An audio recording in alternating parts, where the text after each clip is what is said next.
Oui, c'est un exercice démocratique auquel nous nous soumettons d'abord avec responsabilité, avec le sens du devoir, parce que, comme d'ailleurs un des honorables députés n'a pas manqué de le rappeler, le président Macky Sall tient à ce que le gouvernement soit à l'écoute et à la disposition de la représentation nationale. Donc c'est toujours un devoir, et pour ce qui me concerne personnellement, un agréable devoir de venir à l'Assemblée nationale, écouter les députés, échanger avec eux, discuter avec eux, parfois un peu dans la polémique, mais c'est le sens de l'exercice. L'essentiel est que nous puissions nous entendre.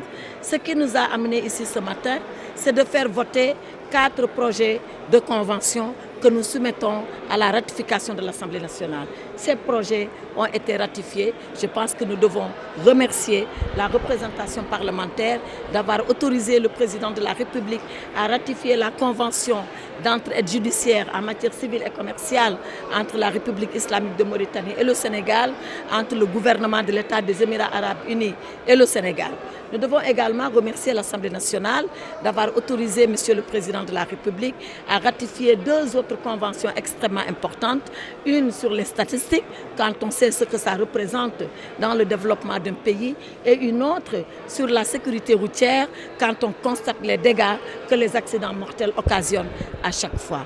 Pour le reste, le débat a été très politique, au-delà de la diplomatie. On a parlé de nos diplomates, on a parlé de nos consulats.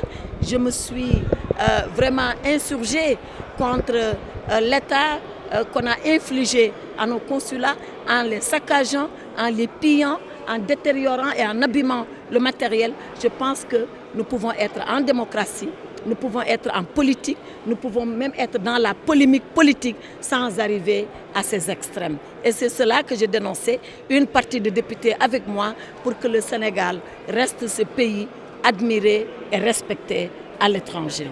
Oui, nous sommes en train pour cette question de trouver les formules permettant que nos compatriotes ne souffrent pas de ce qui s'est passé. Ce qui s'est passé de déplorable et venant d'autres compatriotes. À Milan, comme je l'ai dit, on a saccagé les archives de l'état civil. À Milan, on a complètement détruit la machine qui confectionne les passeports. À Milan, on a complètement détruit la machine qui confectionne les cartes nationales d'identité.